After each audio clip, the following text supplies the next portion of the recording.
Will democracy survive in the next couple of years? And essentially, we are the same.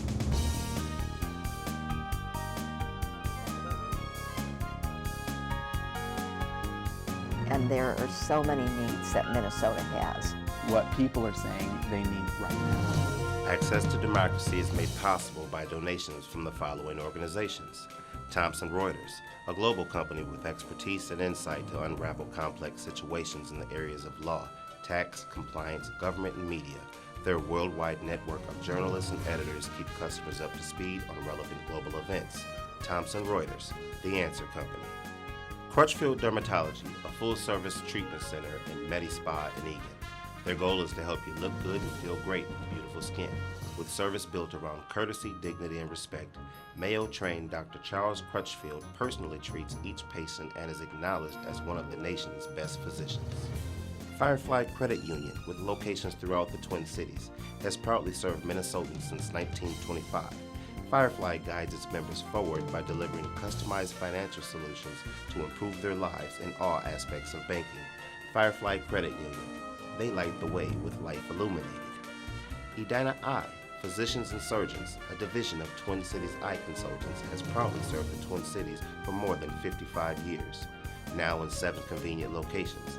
Using the most advanced technology combined with human touch, Edina Eye offers comprehensive services for dedicated specialists committed to excellence with innovative procedures and expertise for the most advanced eye care. And welcome to Access to Democracy. Alan Miller with you as usual. And we have a first-time guest, and I hope he's not a last-time guest, even though he's going to be leaving us shortly.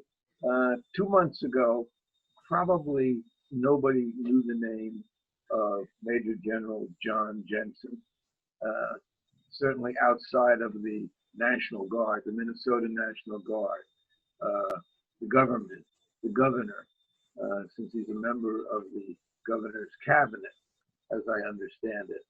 But with the tragic events and the coronavirus that have plagued us over these last few months, I think there are very few people who don't know Major General and Adjutant of the National Guard, Jon Jensen, and welcome, sir. Alan, thank you very much. It's great to be with you today. Thanks for the invitation and the opportunity to speak with you. Now, there's good news and there's bad news about you. The good news is that you have been selected to head the National Guard for the country. The bad news is that will take you to Washington once you're approved by the Senate, and it'll take you away from us, where you've been a resident of the state for several years now, at least. The good news is that it'll probably mean another star for you, and you'll become a lieutenant general, 3-star. The bad news is that takes you away from us. And I just got something on my screen that says Norton update. Well, that's gone. So anyway, welcome to you on Access to Democracy. We met some months back in a much more sedate time, shall we say, at a party, and you were good enough to indicate you wanted to come on the show.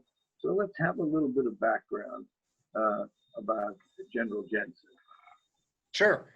So I enlisted in the Iowa National Guard way back in 1982 when I was a freshman in college, to kind of help pay for those bills there.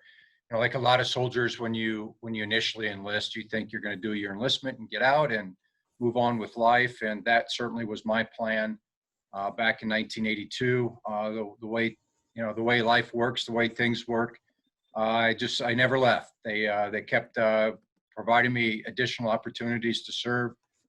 Ultimately, I was commissioned as a second lieutenant back in 1989 and started my career as an Army officer.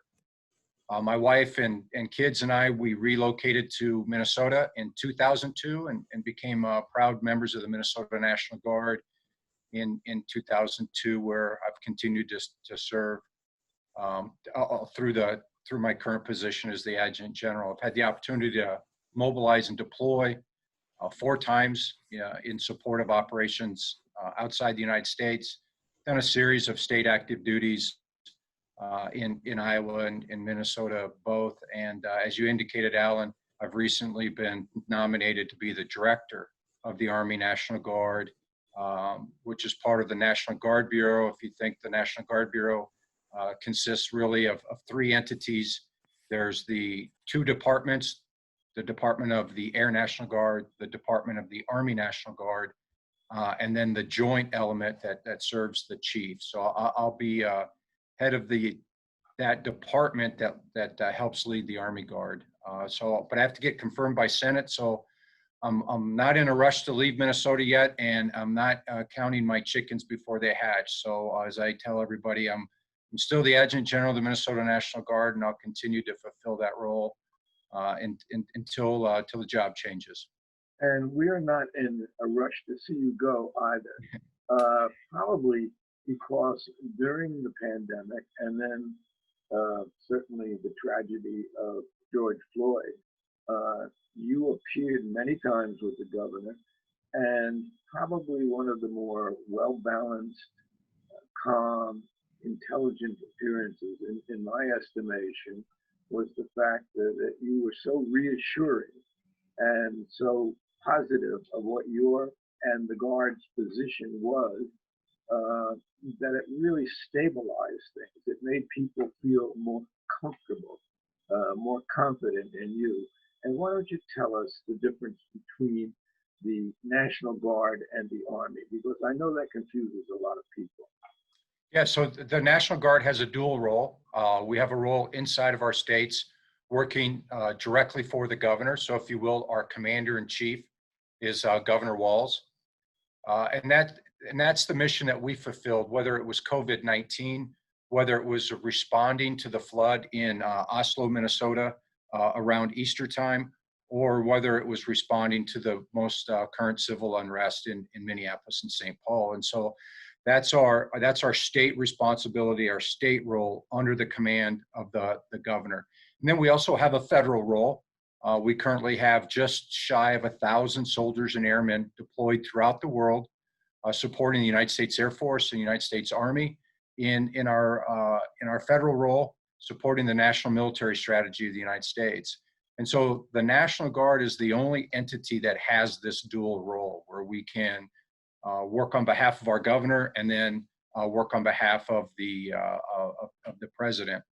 And because of our community role, Alan, what you described as it relates to us bringing calm to the situation, that's because we are part of the community. As we like to say, when the Minnesota National Guard comes, we bring all the communities that we represent with us. And so we work very, very hard to ensure that we engage with our local communities, we're involved with our local communities, and that they understand that we come from them. We are part of that community. And so I was very confident in our soldier and our airmen's ability during this very chaotic time, during this very complex environment, that we would be able to connect with our citizens. And once we were able to make that connection, we could help de-escalate some of the emotion that was taking place during that time. And you did, as opposed to many other places around the country, where they looked upon the National Guard as, they unleashed the soldiers on us. There was a whole different attitude here, and of course that comes from the top, and it permeates down through your chain of command, so that people did not actually, to use another expression, freak out when they saw the National Guard, thinking, oh my God, they've unleashed the Army on us. But my understanding of the National Guard is that it's citizen soldiers and airmen, as was sent to me by one of your people, responding to the state's emergencies, but ready to fight the nation's wars if called upon to do it. And I that's my understanding of it, and I guess that's about as good as you can get. Yeah, for example, we've got our aviation brigade is currently flying aviation operations in Southwest Asia, in Iraq. in Kuwait and in other countries in that area. Simultaneously, there are soldiers that did not deploy with them that were left back here in Minnesota, supported our operations in Minneapolis and St. Paul in support of our local elected officials. And that's the key part about the Guard is we are never a lead agency. We always come in support of another agency. In this case, it was Department of Public Safety. It was the city of Minneapolis. It was the city of St. Paul. And then a little bit later in the week, it was the city of Moorhead as we moved some soldiers in that direction. And so, you know, this idea that the Guard's going to come in and take over an operation is just not true. That's not our role. As a matter of fact, we're prohibited from doing that by law. We are always in support of another agency when we're operating inside of our states and inside of our country. And one of the things that differentiates us from other countries is that the Army does not get involved in local confrontations, or it should not, certainly. And we had a perfect example of that several weeks ago when General Milley, who's the head of the Joint Chiefs, appeared with the president for his photo op and has spent a lot of time apologizing for the appearance of him in what turned into a political event, because you people are not political. You are dedicated to the flag and to the country, but not to the person or the politics at the head of it. Yeah, that's correct. We try to stay out of politics. I think that's a strength of our military. You know, the item or the incident that you mentioned as it relates to General Milley. You know, Washington D.C. is kind of a unique town for a lot of reasons. One of them is it's a federal city, so it's a little bit unique in the sense that the Secretary of Defense has certain responsibilities as it relates to the security of Washington, D.C., that in a state or a territory, the military just doesn't have that responsibility, because we have, you know, for example, county sheriffs, we have state patrol, we have the Department of Public Safety.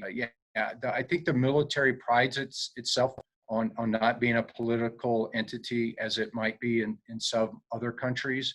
And that's the history of the United States military since the very, very beginning of our institutions. Now, we haven't always done it exactly perfect. I mean, there's some historical examples. For example, General MacArthur, after World War II, actively running for the nomination of his political party while simultaneously serving as an active duty officer. You know, so there's been a couple rare exceptions where maybe we haven't always followed that, but I can tell you as an institution, what is preached to you from the first day that you're an officer is that we pledge our oath to support and defend the Constitution of the United States, and not a president, not a political party, not a governor. It's the Constitution that we are committed to supporting. And that in and of itself is reassuring to people who understand it. Now, the Guard is made up of, now today, men and women both, certainly of all ethnicities. And how does one sign up? What does one sign up for? And what does that mean? And moving into the Minnesota Guard, how large is it? Yeah, so the Minnesota National Guard, our current strength is, you know, we like to say 13,000. It's probably a little bit above 13,000. We're very fortunate in that some of the recruiting challenges that other states have had and other components, active components have had, we haven't had that challenge. We're over 2,000 soldiers larger than what our authorization is by the Department of Defense. And so we have roughly 11,200 available positions, but we have over 13,000 guardsmen, which really just speaks, I think, to the commitment of community service that we have here in Minnesota. How you become a member, there's a couple different ways. The the most popular way or the most common way is going to a National Guard recruiter, whether it's the Army Guard or the Air Guard, and enlisting through there. We do have active duty soldiers and airmen that come to us from the Air Force, from the Army, from the Marine Corps, and from the Navy that do an in-service transfer. We do on occasion have other people from other National Guard states come join as they relocate, like in my case, when we relocated to Minneapolis-St. Paul. We became members of the Minnesota National Guard. And so a typical enlistment is 6 years. If you are coming in as an initial private, you're going to enlist for 6 years. And then, you know, our officer corps, the majority of our officer corps comes from within inside the organization, meaning like in my case, I was previously an enlisted soldier and a non-commissioned officer, and then I went to officer candidate school and became an officer that way. That's predominantly where our officer corps comes from, but we also have, you know, reserve officer training corps, ROTC officers that come in, and even men and women who, after they fulfill their obligation after the military academy, either the Air Force Academy or West Point, will come to us. So it's really a mix, but the vast majority of the Minnesota National Guard or lifelong guardsmen come right here from Minnesota. Now, you and I have one thing in common, which you might not know, about that Syracuse University. Yes. Because you were at Syracuse, at least for some courses, and I went to undergraduate and law school there. I was a member of the Air Force, ROTC. Yeah. And fortunately, I was in the band at the time, so rather than have a weapon, I had a drumstick in my hand. That worked out well. Now, my question is, I'm going to be 86 in a couple of weeks. Am I too old to enlist in the Guard? Well, it depends. How well do you play your instrument, Alec? Can you still play? Because we have a band here in the Minnesota Guard as well. And what you described is you didn't have a weapon, you had an instrument. Our band has both. And we've actually deployed our band to Iraq in 2009, 2010. They deployed with the 34th Infantry Division. So, you know, I can get you an audition, Alan. Again, I'm not sure what instrument you play, but generally 86 would be described as old. I was a snare drummer. We have room. The people in the know think that keeping me away from weapons is probably a good thing. So it's been a while since I've drummed, although it did get me through high school and college with the band that we had, and it made a lot of money for us. Yeah, well, former trumpet player here, but I never got paid for any performances, so I put that trumpet down a long time ago. You're the guy that blew reveille sometimes. Well, speaking of the Minnesota Guard, everybody has heard about the Red Bull, the 34th, the Red Bull. There's also an armored brigade, and there's also an air element of it. So why don't you talk a little bit about that? Sure. So the 34th Infantry Division, the Red Bull Division, was organized as part of the mobilization to World War I. And at the time when they mobilized, they went down to Camp Cody, New Mexico, down into the deserts of New Mexico. And the actual original nickname of that organization was the Sandstorm Division because of all of the sandstorms down there during their mobilization. During World War II, however, the Germans began calling the division the Red Devils in Italy as the division fought in North Africa and then later in Italy. And that became changed from the Red Devils to the Red Bulls. And so since World War II, we've proudly carried that nickname with us, the 34th Red Bull Division. And all of the elements organized below that division headquarters are authorized to wear our Red Bull patch. That's both Minnesota and non-Minnesota units. For example, our 2nd Brigade in Iowa is a Red Bull brigade as well. And so what we found is that it was a great symbol to market the Minnesota National Guard, in part because of the great stories of our soldiers in that organization. One of the early ones was our 1st Brigade, who deployed for 22 months. And that's really, I think, where a lot of people became aware of the Red Bull. And but as I've explained, really all military organizations in Minnesota draw their lineage to the 1st Minnesota, which is later becomes a Red Bull organization, to include our Air Guard.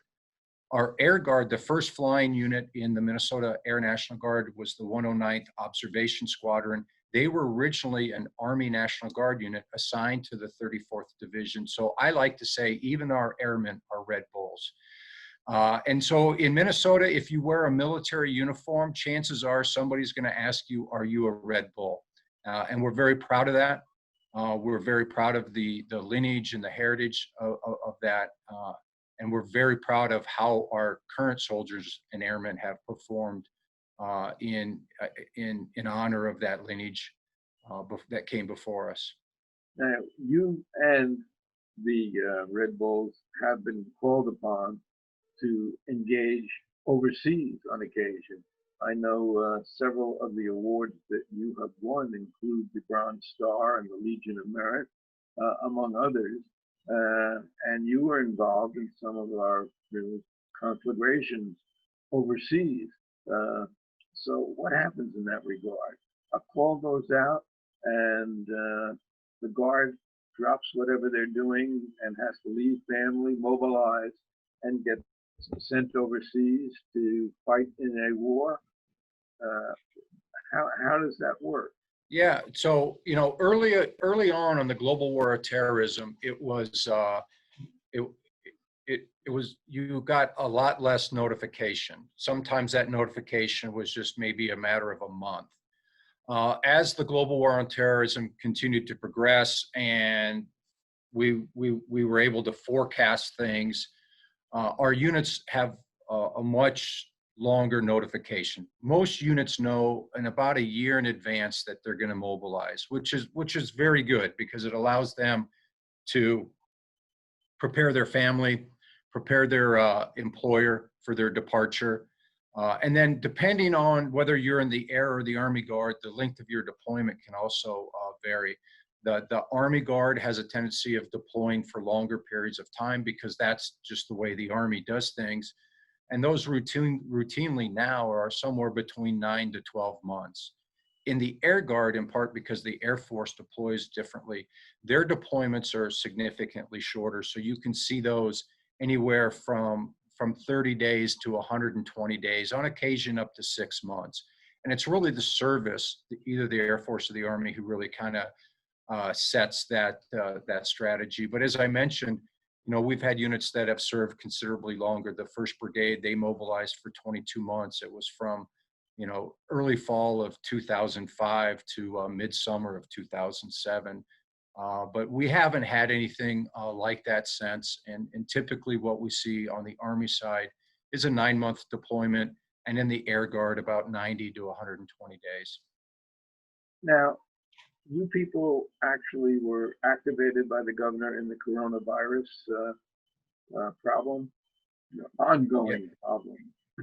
Yeah. And that's where we got to see you at certainly the governor's press conferences and things like that. So yeah, we've been supporting the state's response to COVID-19 since the very beginning. A couple missions that we've been doing on behalf of the governor's executive order is we now organize and run the state's PPE warehouse. We have established testing teams that go out to long-term care facilities and do those testings. I think we've just today we'll surpass 22,000 COVID-19 tests that we've done in long-term care facilities. We were on the alternative care facility team as we were looking at if we had to rapidly expand the hospital capacity, the ICU capacity in Minnesota, how would we do that? So we were on that team as well.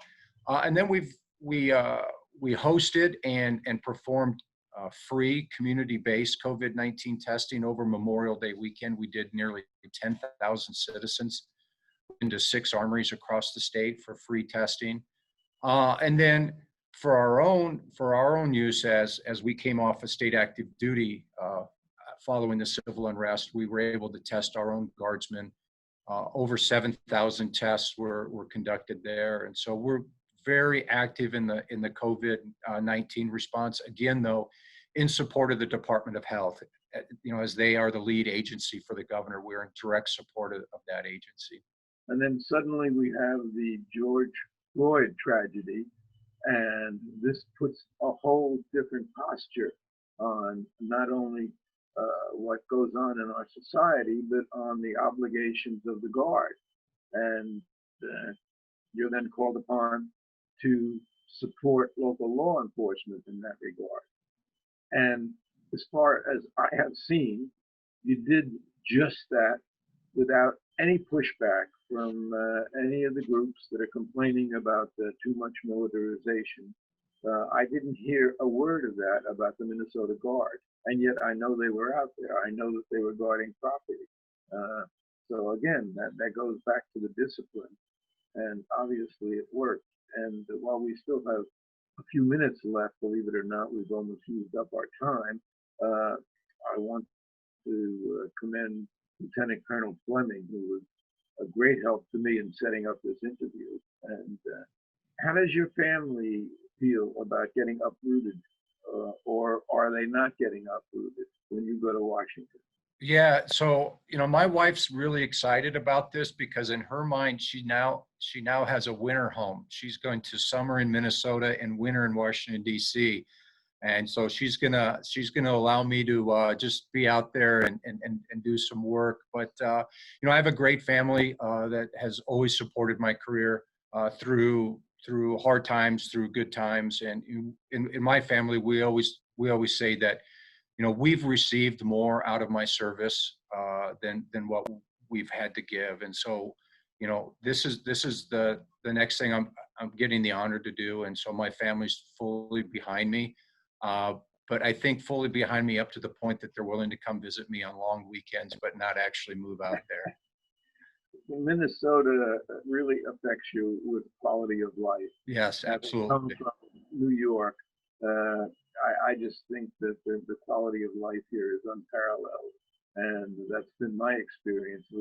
Now, your children, what do they do? Yeah, so my oldest child, our oldest child, my wife Cindy and I, he's 27. He works at a precision metal manufacturing company up in the north side of the Twin Cities. Our middle child, our oldest daughter, she just graduated from college, graduated from Boston Conservatory at Berklee School of Music in May. So she's getting ready to start her career. And then our youngest child, she'll be a junior at the University of Nebraska. And we've all become proud Minnesotans. We're not Minnesotans by birth, but we have certainly become proud Minnesotans, Alan, for exactly what you laid out. And we have been talking with Major General Jon Jensen, the Adjutant General of the Minnesota National Guard, soon to be, we believe, Lieutenant General Jon Jensen, heading the nation's National Guard. And the best of luck when you go before the Senate.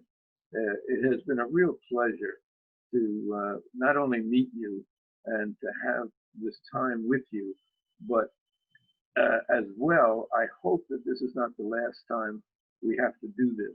I guess as long as Zoom is around, we can do it pretty much from any place, but rather than our studio setting. But we'll fall back on that if we have to. And I want to wish you the best of luck. And I thank you for taking the time to explain to us in your very unique way a little bit about the Guard. And congratulations to you, not only for your accomplishments, but for what you accomplished in terms of the recent tragedy. Thanks again.